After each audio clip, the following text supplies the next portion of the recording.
fala, né, que a gente tem na Bíblia. Mas foi também desafiador e obtive assim como retorno de alguns, dizendo: Deus falou muito comigo e obrigado, pastor, por aquela mensagem, enfim. E quando eu preguei aquele sermão lá de Ageu, capítulo 1, e pensando em todo o ano de 2025 que está diante de nós, pensando nos desafios que nós temos, pensando nas experiências que Deus vai nos proporcionar, o meu objetivo com aquele sermão era realmente nos encorajar a uma reflexão, a um olhar com atenção para a nossa vida, para o nosso coração, para aquilo que tem sido a nossa caminhada com o Senhor, e sondar o nosso coração para vermos se nós talvez não estamos vivendo na mesma experiência daqueles judeus que voltaram do exílio, que voltaram com muito ânimo, com muita disposição, né, para reconstruir o templo, edificar a cidade de Jerusalém, construir os muros, e depois de 2 anos de trabalho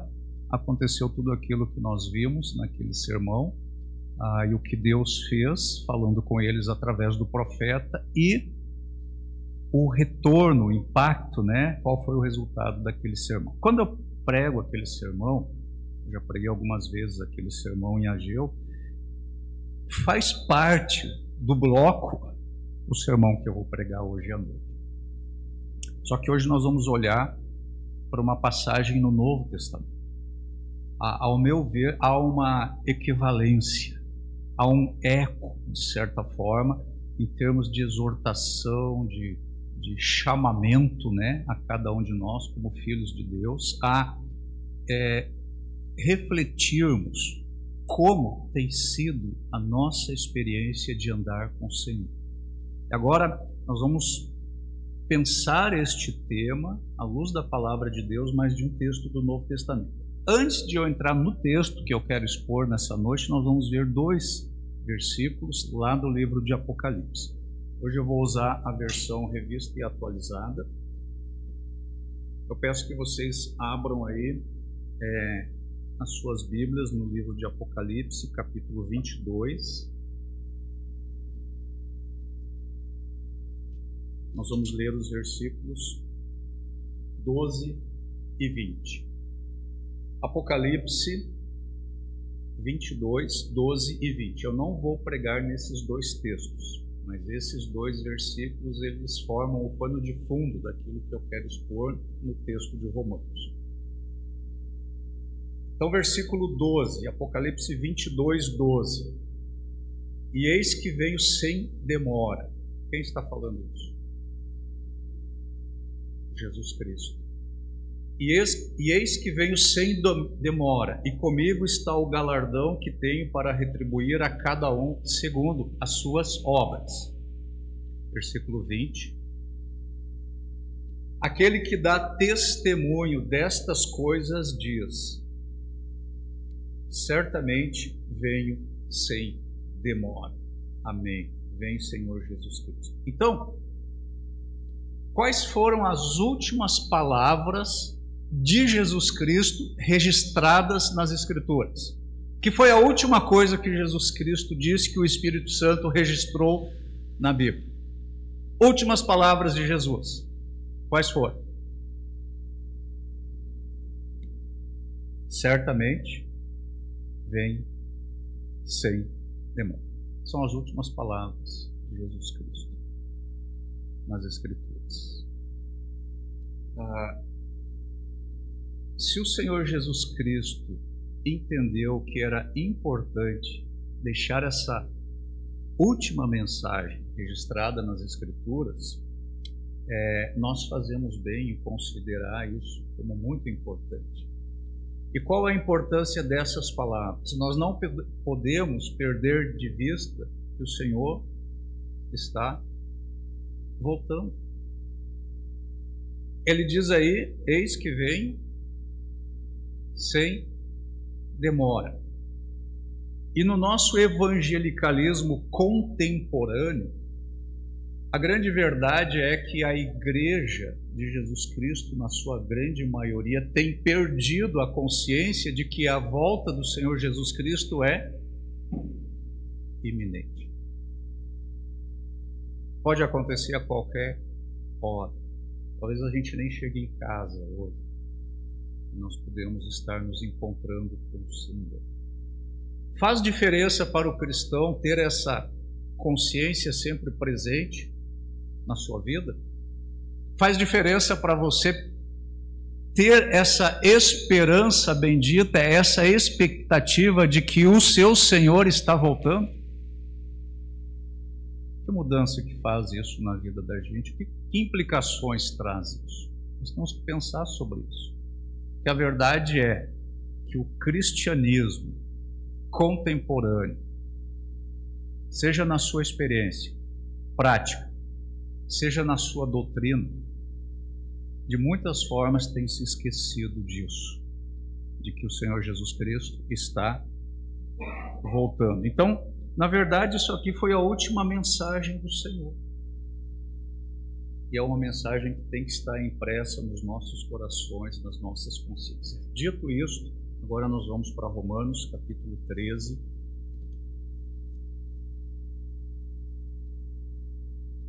Versículos 11 a 14. Se você conhece um pouco a carta de Romanos, você sabe que os 11 primeiros capítulos desta epístola são capítulos doutrinários. E a partir do capítulo 12 começa essa sessão dentro da carta aos Romanos, prática, de aplicação prática. Paulo vai aplicar tudo o que ele ensinou doutrinariamente, ou muito daquilo que ele ensinou doutrinariamente, aí nos 11 primeiros capítulos. Agora, vamos ler então essa passagem de Romanos 13, versículos 11 a 14. E digo isto a vós outros que conheceis o tempo. Você conhece o tempo? Já é hora de vos despertardes do sono, porque a nossa salvação está agora mais perto do que quando no princípio cremos. Vai alta a noite e vem chegando o dia. Deixemos, pois, as obras das trevas e revistamo-nos das armas da luz.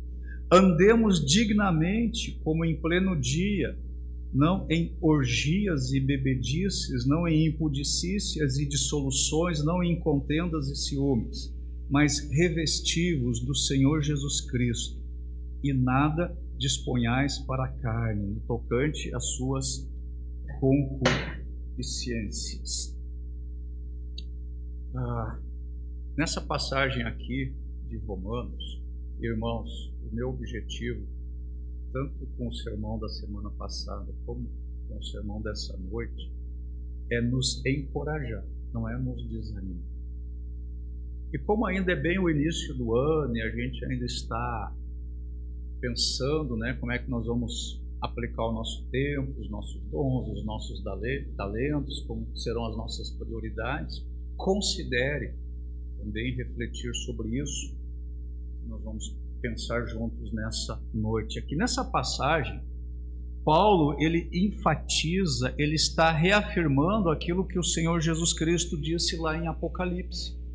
Paulo está dizendo aí, vai alta a noite e vem chegando o dia. O que é essa noite que vai alta? E o que é o dia que vem chegando? Observem que o apóstolo Paulo, nós vemos isso em muitas de suas epístolas, ele esperava o retorno de Cristo no seu próprio período de vida. Ele esperava pela volta de Cristo nos seus próprios dias. Havia no coração de Paulo uma esperança eficaz, jubilante. Havia uma ansiedade no coração do apóstolo pelo retorno do Senhor, e ele cria que Jesus ia voltar ainda dentro do seu tempo de vida. Tem muitas passagens que mostram isso para a gente. Eu vou ler apenas uma delas, 1 Tessalonicenses 4,15. 1 Tessalonicenses 4,15. Aliás, uma seção dentro da carta aí de Tessalonicenses que fala sobre o arrebatamento da igreja, e Paulo está dizendo àquela igreja: consolem-se uns aos outros com essas palavras, aquilo que ele estava falando ali sobre a vinda do Senhor. E ele diz aí no versículo 15: ora, ainda vos declaramos por palavra do Senhor isto, nós, quem? Os vivos,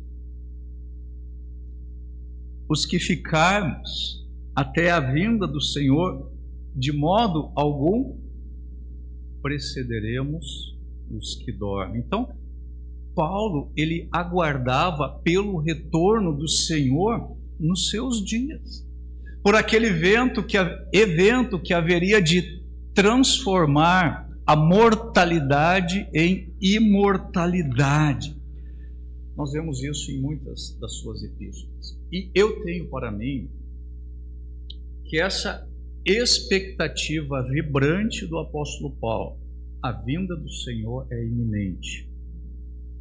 E aquela experiência que o apóstolo Paulo teve de ser arrebatado até os céus, eu creio que essas duas experiências constituíram na grande força impulsionadora da vida do apóstolo Paulo, porque ele era um gigante. Ele enfrentou tudo, todos. Ele nunca retrocedeu. Ele sempre foi em frente.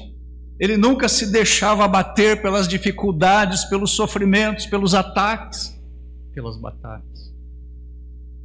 Mas eu creio que a consciência de que o seu Senhor estava para voltar a qualquer momento, e provavelmente aquela experiência de ter estado na sala do trono e ver como as coisas são da perspectiva celestial, fez com que Paulo fosse o grande gigante espiritual que ele foi. Agora, a pergunta que a gente precisa fazer é a seguinte, meus irmãos: se Paulo ele viu o assunto desta forma, Jesus Cristo está voltando.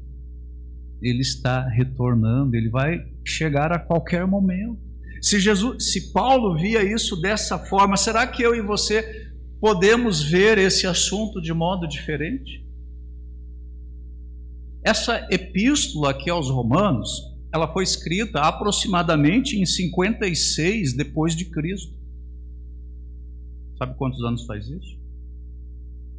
1969 anos atrás. Há 1969 anos atrás, Paulo tinha essa esperança de que o Senhor Jesus Cristo ia retornar ainda no seu período de vida. Agora, se naquela época ele já tinha uma expectativa iminente da volta de Cristo, que diremos nós hoje? Você está esperando com ansiedade pela volta de Cristo? Isso está sempre consciente no seu coração? No seu andar diário? O que você faria se você soubesse que o retorno do Senhor Jesus Cristo vai ser às 5h50 do dia de amanhã?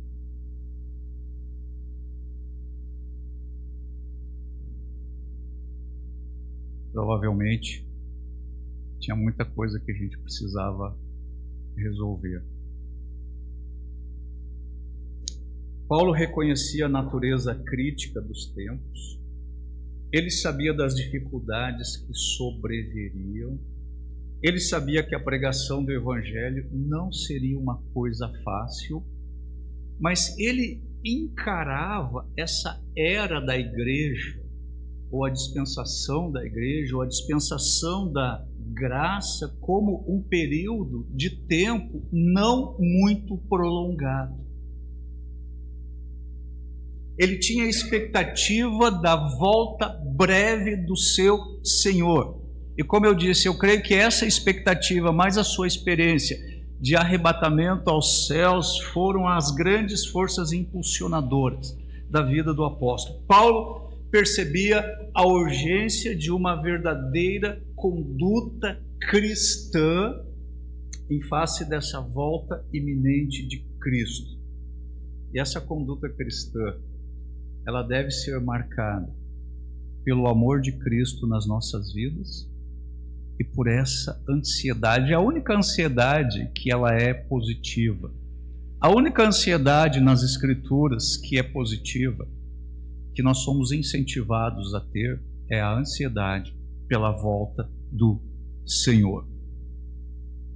Na igreja primitiva, o que estimulava essa conduta cristã com seriedade, com compromisso, com luta, com resistência até ao sangue, é que os crentes esperavam que o seu Senhor não demoraria muito a retornar.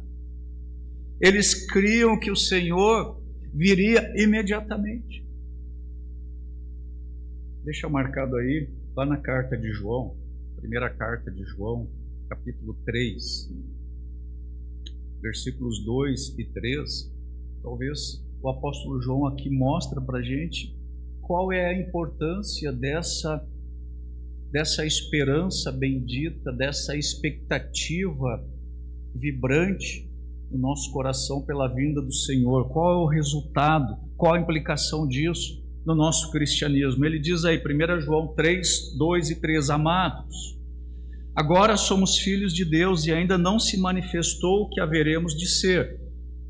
Sabemos que quando Ele se manifestar, e aqui é uma alusão ao arrebatamento, seremos semelhantes a Ele, teremos a glorificação dos nossos corpos, nós vamos haver de vê-lo como Ele é. Ok, qual o resultado disso? Na percepção de João, versículo 3, e a si mesmo se purifica todo o que nele tem esta esperança. Que esperança? Da manifestação de Cristo, do seu aparecimento, do seu surgimento. Existe uma constante transformação e uma constante purificação na vida do crente que está aguardando ansiosamente pelo retorno do seu Senhor. Volte para Romanos 13, versículo 11.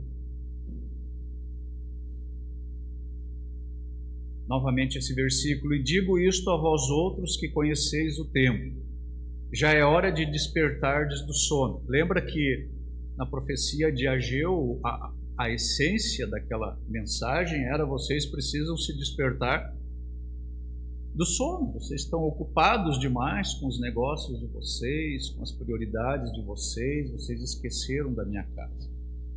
Paulo aqui diz: já é hora de vos despertardes do sono. Com quem ele está falando? Quem era o seu público ouvinte? Os amados de Deus que se reuniam em Roma. Ele estava escrevendo para a igreja de Roma. Ele estava escrevendo para os crentes de Roma. Era para os crentes, não era para os incrédulos. E ele diz aí para esses crentes de Roma: já é hora de vos despertardes do sono. Por que ele diz isso? Então os crentes, pode acontecer que estejam dormindo? A questão é a seguinte: como é que eu e você podemos ajustar ou conciliar a nossa esperança da volta do Senhor com as exigências da vida diária? Como é que a gente concilia isso? De um lado, eu preciso ter essa consciência de que o Senhor pode voltar a qualquer momento. Isso tem que ser não só uma doutrina, isso tem que ser uma experiência de viver algo que nos arrebata, que toma conta dos nossos pensamentos, da nossa mente, das nossas emoções. Então eu tenho que viver assim ao mesmo tempo. Eu tenho exigências diárias, eu tenho compromissos, eu tenho coisas que eu preciso cuidar. Como é que a gente concilia isso? Seria fugindo das cidades? Fugindo para as montanhas? Para os lugares solitários e talvez vivermos assim um tipo de vida monástica e então esperarmos alegremente pelo retorno do Senhor? Seria assim? Claro que não, isso seria ridículo. Enquanto nós esperamos pelo Senhor, nós devemos continuar cuidando dos nossos negócios. Nós devemos continuar dentro dos nossos contextos, dentro dos nossos relacionamentos. Mas, enquanto nós aguardamos o nosso bendito Senhor, a nossa vida deve avançar, progredir. Mas o problema é que, na maior parte das vezes, a nossa vida está indo em frente. Sei que a esperança bendita pelo retorno do Senhor esteja junto. Então nós só estamos vivendo. Nós não estamos aguardando o Senhor. Enquanto nós aguardamos o Senhor, nós trabalhamos. E a nossa vida deve evidenciar o caráter de Jesus, a pessoa de Jesus, e as pessoas devem olhar para nós e elas devem ver Jesus. Isso não é entusiasmo, isso aí não é otimismo, isso aí não é pensamento positivo, isso aí não é força de vontade. A nossa vida deve ser governada por uma pessoa. Quem é essa pessoa? Jesus Cristo. Paulo diz aí: já é hora de vos despertardes do sono. Irmãos, essas palavras aqui, elas são tão urgentes. Elas são mais urgentes ainda nos nossos dias, porque nós estamos nos aproximando rapidamente da vinda do Senhor. Se Paulo já esperava isso há 1969 anos atrás, nós estamos mais perto ou mais longe da vinda do Senhor? Mas o que a gente observa hoje em relação à volta do Senhor? O sono tem aumentado, tem preguiça, tem sonolência espiritual. É isso que tem tomado conta da vida do crente. Paulo já disse isso para os romanos, os crentes de Roma. Será que nós não precisamos ouvir essas palavras hoje?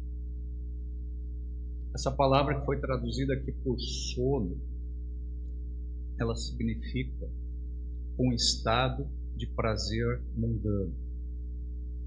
Ela pode significar descuido. Ela pode significar negligência. Ela pode significar insensibilidade. Ela pode significar indiferença para com as realidades espirituais. Então, o que Paulo está chamando a atenção aqui dos seus ouvintes: vocês precisam se despertar deste estado aí de prazer mundano, de descuido, de negligência, de insensibilidade, de indiferença para as coisas espirituais. Será que nós não precisamos dessa mesma exortação? Será que nós não somos a geração dos crentes acomodados? O pecado domina a vida de muitos crentes. Crentes magoam o coração do Pai Celestial. Crentes magoam seus irmãos na fé. E sabe o que é mais triste? Na maioria das vezes, eles estão conscientes disso, mas não se importam com isso. Crentes quebram diariamente princípios bíblicos, estragam relacionamentos, se deixam corroer pelo egoísmo e muitas vezes as suas escolhas levam em conta apenas aquilo que é importante para ele mesmo. Então, essa ideia bíblica de se deixar gastar, de se doar, isso é uma coisa terrivelmente antiquada nos dias de hoje. Já é hora de vos despertardes do sono. Nós estamos num estado de sonolência espiritual. Muitos crentes andam ensoberbecidos. Se acham grande coisa. Se orgulham da sua sabedoria terrena. Se gloriam da sua aparência de espiritualidade. E não lamentam por este estado aí, não sentem tristeza quando se enxergam a si mesmos. Irmãos, eu já disse num outro sermão, nós podemos racionalizar qualquer situação. Nós podemos encontrar desculpas para todas as nossas atitudes. E olha, se você estiver disposto a me convencer de qualquer coisa, eu não vou ter condições de convencê-lo do contrário. Porque os seus argumentos serão tão fortes, tão racionais, tão bem construídos, que isso é muito da nossa realidade. Nós encontramos maneiras para desconsiderar os nossos pecados. É assim que nós normalmente agimos. Já é hora de vos despertardes do sono. Agora o Senhor Jesus Cristo, Ele nos advertiu sobre a vigilância que nós deveríamos ter enquanto nós o aguardamos. Tem vários textos. Se você considerar o sermão profético do Monte das Oliveiras, que a gente já estudou aqui, de Mateus 24 e 25, tem várias passagens, nós não vamos olhar isso. Mas é essa consciência, é essa expectativa, é esta certeza desta bendita vinda de Cristo, talvez em nossa própria época, talvez ainda nessa semana, talvez nesse mês, é essa esperança aí que pode nos despertar do sono e que pode nos servir de estímulo à pureza e à consagração. Agora, pensando aqui nessa passagem, existem pelo menos aí uma razão por que nós devemos nos despertar. Versículo 12. Uma razão pelo menos, e a razão é esta: vai alta a noite e vem chegando o dia. Essa era que nós vivemos agora é uma era escura. Paulo chama esse tempo de quê? O que vai passando? A noite. É uma expansão inteira de tempo que antecede o dia da volta de Cristo. E Paulo chama essa expansão inteira de tempo, essa era, ele chama de noite. Então, essa era em que nós vivemos, que antecede o retorno de Cristo, é descrito aqui como noite. O que é essa noite? Qual o simbolismo que está presente aqui nessa metáfora que Paulo está usando? O que é esta noite? É uma era caracterizada pelo pecado, pelo ódio dos homens uns contra os outros, pela desumanidade, pela ignorância acerca da palavra de Deus, pelo mundanismo, pelo secularismo, pelo afastar-se de Deus. É uma época onde impera a maldade dos filhos das trevas. Eu não sei quanto a você, mas é tão surpreendente para mim que numa semana você ouve uma notícia que você não acredita. Como é que o homem pode fazer isso? Como é que ele pode chegar a esse ponto?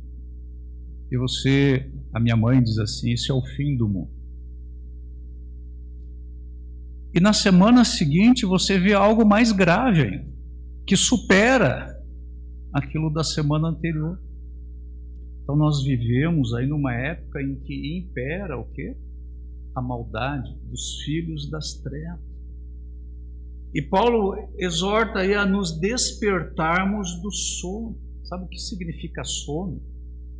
O meu sono, neste contexto como um crente, o que é eu como crente estar dormindo? Sabe o que significa sono aqui para o crente? Significa que ele é cooperador e participante, juntamente com os filhos das trevas, em sua desobediência e em suas obras más. É isso que é o sono. É a cumplicidade, é a participação na maldade, nas coisas más dos filhos das trevas.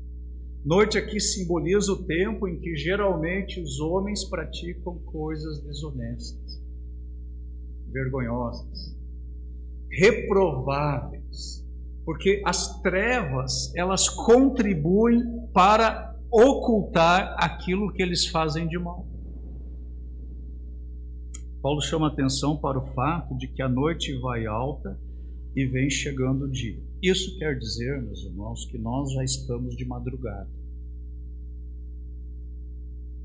Essa noite, essa expansão inteira de tempo que antecede a vinda do Senhor, ela já se abeira do seu final. Ela está passando. E finalmente ela passará, mas incrivelmente a maioria dos crentes não se dá conta disso, porque estão envolvidos com as obras das trevas. E Paulo diz aí, deixemos pois as obras das trevas. Ele está dizendo isso para crente. Precisa dizer isso para crente? Crente se envolve com obras das trevas? Se envolve. E Paulo está dizendo aí para esses crentes, deixemos pois as obras das trevas e revistamo-nos das armas da luz. Agora, irmãos, é muito embaraçoso alguém ser apanhado de pijamas quando o dia já raiou. Eu tenho uma cunhada, agora já faz tempo que a gente não vai na casa deles, mas você podia chegar lá 10 horas da manhã, 11 horas da manhã, de tarde, ela estava de pijama. Ela não tirava o pijama. Eu me sentia constrangido com aquela cena. É muito embaraçoso alguém ser apanhado de pijamas depois que o dia já raiou. Porque o pijama, ele é uma veste imprópria para se usar durante o dia. Da mesma forma, as obras das trevas, elas são inapropriadas para os filhos do dia. E Paulo está dizendo aí que os crentes devem se vestir das vestes da luz, do dia. Assim como determinadas roupas são mais apropriadas para serem usadas à noite, assim também certas ações são mais apropriadas para essa noite espiritual. Mas essas ações, elas se mostram escandalosas quando elas são confrontadas com a iluminação espiritual. Notem os próximos versículos, deixa marcado aí em Romanos, Efésios capítulo 5, versículo 8 e Efésios 5, 14. De novo, Paulo está escrevendo aqui para crentes, os crentes da igreja de Éfeso. Ele diz aí no versículo 8, pois outrora erais trevas, porém agora sois luz no Senhor. Como é que vocês devem andar então? Andai como filhos da luz. Nós precisamos viver como filhos da luz. Versículo 14, Pelo que diz: desperta, ó tu que dormes, levanta-te de entre os mortos e Cristo te iluminará. Então a vida do cristão, ela é caracterizada pela iluminação, não pela escuridão. Então nós temos novamente aqui a necessidade de acordar, há uma necessidade de vigilância. Nós precisamos ser despertados para que nós não sejamos apanhados de pijamas, ou seja, sendo coparticipante das obras infrutíferas das trevas. Agora eu tenho que correr aqui. Paulo cita aqui nessa passagem alguns pijamas que o crente pode estar usando. Não são todos. Essa passagem não é uma passagem exaustiva, mas ele cita alguns destes pijamas. E os pijamas, eles podem indicar o nosso estado de sono, podem indicar a nossa identificação com a noite espiritual que está passando. E mais uma vez, Paulo está escrevendo aos crentes de Roma. Lá no capítulo 1, no versículo 7, Paulo diz: a todos os amados de Deus que estáis em Roma, chamados para serem santos. É para eles que Paulo está escrevendo. A estes santos de Roma. A igreja em Roma, não a igreja romana, a igreja em Roma. O corpo de Cristo em Roma. Então pense uma vez, esses crentes aqui podiam estar usando esses pijamas, que ele vai descrever aqui. Que pijamas eram esses? Paulo fala inicialmente que nós não devemos andar nem em orgias e nem em bebedices ou bebedeiras. Então, se eu posso categorizar os pecados que Paulo está descrevendo aqui, ele está descrevendo 3 categorias de pecado. E ele começa aí com os pecados sociais.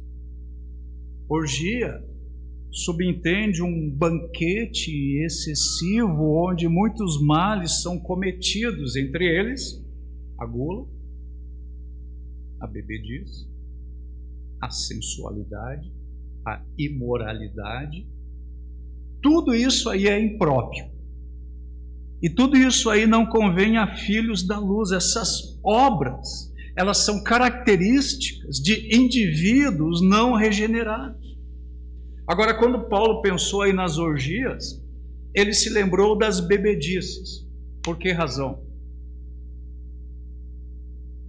Porque nessas orgias que os homens geralmente se excedem e se intoxicam aí com bebidas alcoólicas. É extremamente impróprio e pecaminoso para o crente tornar-se insensato e estar em lugares convidativos a orgias. É extremamente impróprio e pecaminoso para um crente embriagar-se com bebidas alcoólicas. É extremamente impróprio para um crente ser cúmplice e participante destas obras infrutíferas das trevas. Essas obras são vergonhosas, elas são ações vis, elas caracterizam os filhos das trevas. Os filhos da luz, que são os crentes, não deveriam ter contato e nem participação com essas demonstrações aí de excesso, de falta de domínio próprio. Não deveriam estar em lugares nem em ambientes que favorecem os apetites da carne. Agora, Paulo nominou aqui esses pecados sociais. Ele disse: nem orgias, nem bebedices. Agora, existem outros pecados sociais. São apenas 2. Nós podemos cometer outros pecados que são típicos dos filhos das trevas. Por exemplo, insubmissão à lei e à ordem pública é pecado? 99% é. Você está autorizado a não cumprir quando ela é expressamente contrária à palavra de Deus. Aí importa mais obedecer a Deus do que aos homens. Agora, se você desrespeita a lei, sabe o que você é? Um transgressor da lei. Se você faz algo que a lei proíbe, você está cometendo, de acordo com o nosso sistema penal, um crime, uma contravenção, um delito, e você se torna réu diante da lei. Olha, irmãos, existem muitos crentes envolvidos com crimes tributários, crimes alfandegários, crimes monetários e assim em frente. Insubmissão aos patrões é crime? É pecado? E os nossos vizinhos, será que eles têm boa impressão de nós? E os nossos credores, será que nós temos crédito na praça? Então nós precisamos sondar as nossas vidas, nós precisamos prezar por ter um bom testemunho dos de fora. Mas tem uma segunda categoria de pecados que Paulo descreve aqui. E eles são os vícios privados ou secretos. Ele diz aí no versículo 13: não andem também em impudicícias e dissoluções, uma palavra não muito usual hoje, né? Uma palavra mais antiga. Impudicícia. Impudicícia é imoralidade sexual. É um vício de natureza sexual. São os pecados de prostituição de todo tipo, de natureza sexual. E dissoluções aqui neste contexto significa depravação, significa licenciosidade, significa sensualidade, indica os desejos indecentes do coração postos em ação. Isso são dissoluções, são pecados geralmente cometidos em secreto. Mas ainda que sejam secretos, eles são obras das trevas, são obras que mostram um andar que não é digno do dia. Agora, isso hoje pode acontecer muito facilmente. O que você tem olhado na internet? O que você tem ouvido de música?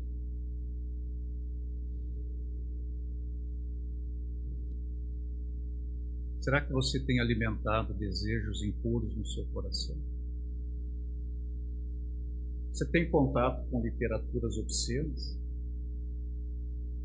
Cenas obscenas na televisão? Na internet? Você tem adulterado no seu coração? Paulo julgou importante dar essas palavras aqui aos romanos, aos crentes de Roma. Certamente elas são muito importantes para nós também hoje. E finalmente Paulo trata aqui dos dois últimos pijamas, que são os conflitos de natureza político-eclesiástica. Envolvem ódios pessoais, contendas que infestam as igrejas até hoje. Ele diz aí no versículo 13: não em contendas e ciúmes. Contendas são discórdias, são desarmonias que surgem aí entre os membros da igreja. Paulo está falando sobre isso dentro da igreja. É claro que existem contendas e desarmonias no mundo, mas ele está falando aqui dessas discórdias e desarmonias que surgem dentro da igreja. As contendas geralmente são frutos de um coração amargurado, de um coração egoísta, e aqueles que gostam de contendas são aqueles que gostam de impor as suas preferências pessoais. Eles não estão dispostos a abrir mão de nenhuma posição, de nenhuma preferência, ainda que isso custe uma crise. Agora, irmãos, nós não só estamos numa atitude de contenda quando nós brigamos. Nós também estamos numa atitude de contenda quando nós silenciamos. Quando o nosso silêncio é apenas aí para afirmar uma preferência pessoal. Aí tem contenda igual. E Paulo fala de ciúmes, aí a palavra traduzida por ciúmes aqui, ela quer significar inveja e não zelo. Sabe que o ciúme pode ser positivo? Paulo diz que o Espírito Santo arde em ciúmes por nós. Obviamente que esse ciúme do Espírito Santo não é negativo, né? Ele arde em ciúmes por nós, mas aqui Paulo está se referindo a essa emoção negativa, ele está se referindo à inveja. É sempre uma emoção destrutiva. E o ciúme está presente muitas vezes na vida de pessoas levianas, pessoas imaturas. É algo irracional, possessivo. Então, tanto a contenda quanto o ciúme são atitudes bem próprias dos filhos das trevas. E essas atitudes não deveriam surgir dentro da igreja. Quantas vezes nós vemos ódio entre os irmãos?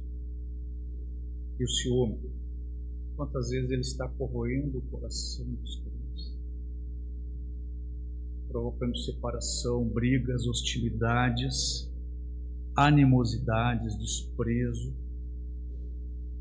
Às vezes os irmãos em Cristo, eles menosprezam os outros irmãos, se afastam deles, não se procuram, não se cumprimentam, não confiam nos outros, porque dentro do seu coração, ou o seu coração, está sendo alimentado por ódio ou por ciúmes. Pergunta: será que eu e você temos usado algum desses pijamas?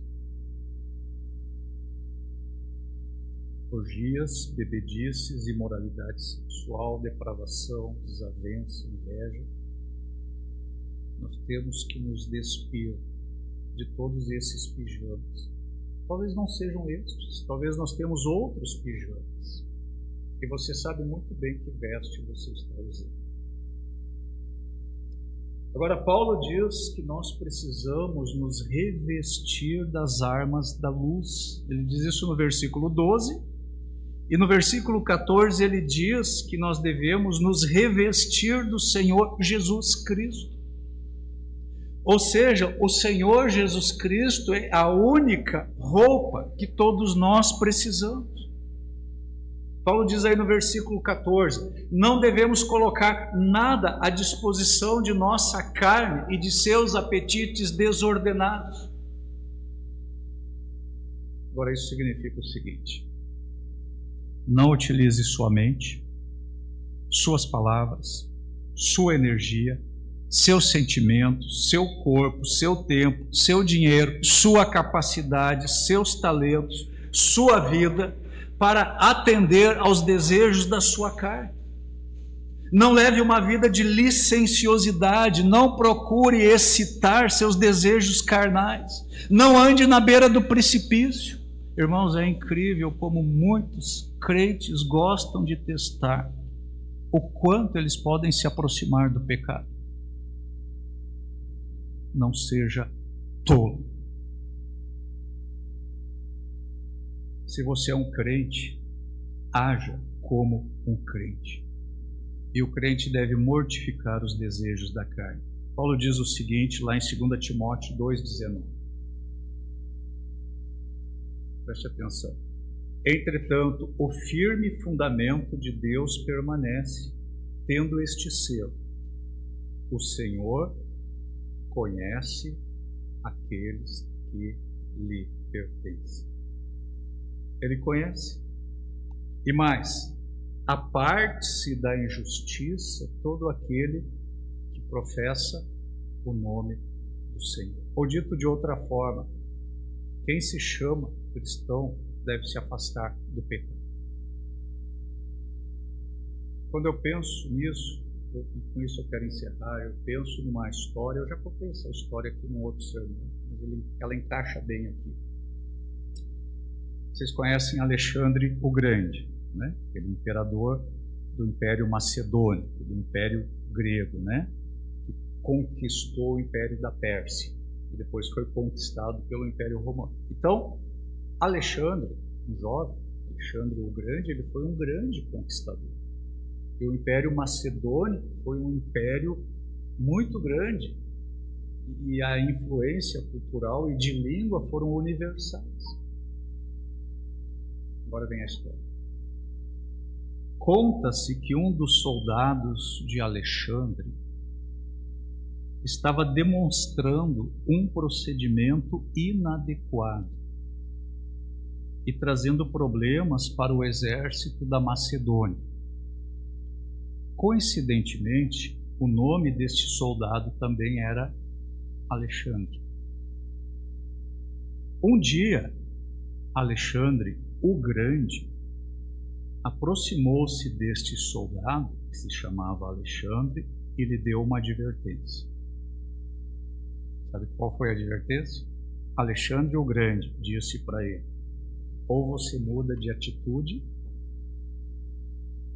ou você muda de novo. Quando nós fazemos parte de um grupo e nós levamos o nome deste grupo, nós podemos, com as nossas atitudes, com as nossas palavras, honrar este grupo ou envergonhar este grupo. Os que levam o nome de cristão devem se esforçar para dar um bom testemunho da sua fé e não envergonhar o corpo de Cristo. É o conselho que Paulo deu para Timóteo. Aquele que se diz cristão deve viver como um cristão, deve se afastar do pecado. Se alguém de nós, chamados cristãos, vive na prática do pecado, existem só duas alternativas para ele. Ou ele muda de atitude, ou ele muda de novo. Irmãos, que o Senhor Jesus Cristo nos ajude a demonstrar atitudes de verdadeiros cristãos. Não é isso que todos nós queremos? O ano está diante de nós.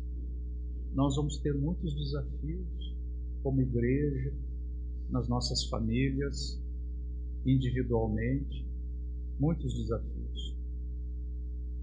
Mas nós precisamos honrar o nome do nosso Senhor. E nós precisamos estar preparados para a sua volta. Últimos versículos. Colossenses 3, 1 a 4. Portanto, se fostes ressuscitados juntamente com Cristo, o que devemos fazer? Buscar as coisas lá do alto, onde Cristo vive assentado à direita de Deus. E o que mais? Devemos pensar nas coisas lá do alto e não nas que são aqui da terra. Por quê? Porque morreste e a vossa vida está oculta juntamente com Cristo em Deus. Versículo final. Quando Cristo, que é a nossa vida, se manifestar, então vós também sereis manifestados com Ele em Deus. Amém. Vem, Senhor Jesus. Ele disse: eu venho sem demora. Curve sua cabeça, vamos orar. Pai Celestial, eu te agradeço mais uma vez pela oportunidade de compartilhar a Tua Palavra. Eu peço, Senhor, aplica a Tua Palavra na vida de todos nós. Eu reconheço, Senhor, o quanto preciso da Tua misericórdia, da Tua graça, dia após dia. Senhor, produz nos corações dos Teus filhos aqui presente essa expectativa vibrante e ansiosa pelo retorno do Senhor. Que nós estejamos vivendo, buscando as coisas lá do alto, pensando nas coisas lá do alto, enquanto nós caminhamos aqui por essa terra. Senhor, peço a Tua misericórdia, Senhor, para com os nossos comportamentos pecaminosos, e peço, Senhor, que nos ajude a sermos vitoriosos nessa nossa experiência de mortificar os feitos do nosso corpo. Sabemos que nós morremos, Senhor, para a nossa natureza pecaminosa. Sabemos, Senhor, que temos uma nova vida na pessoa do Senhor Jesus Cristo. E ajuda-nos, Senhor, ao longo de todo este ano, de toda a nossa experiência, de toda a nossa vida do lado de cada eternidade, a estarmos buscando, Senhor, viver cada dia na Tua presença, olhando para o alto e esperando de lá o retorno do Senhor. Que essa esperança nos purifique e nos transforme dia a dia. Ajuda-nos, Senhor, a sermos corajosos. Ajuda-nos, Senhor, a sermos vitoriosos. Que o poder do Senhor se manifeste no nosso viver dia após dia, para que o Senhor seja honrado, para que o Senhor seja glorificado, para que nós possamos ser instrumentos de testemunho com o nosso viver, para que o Teu reino avance, para que mais pessoas sejam levadas ao conhecimento da verdade e experimentem essa tão grande salvação que nós conhecemos no Senhor Jesus Cristo. Em nome de quem nós oramos. Amém. Queria pedir então para o Rômulo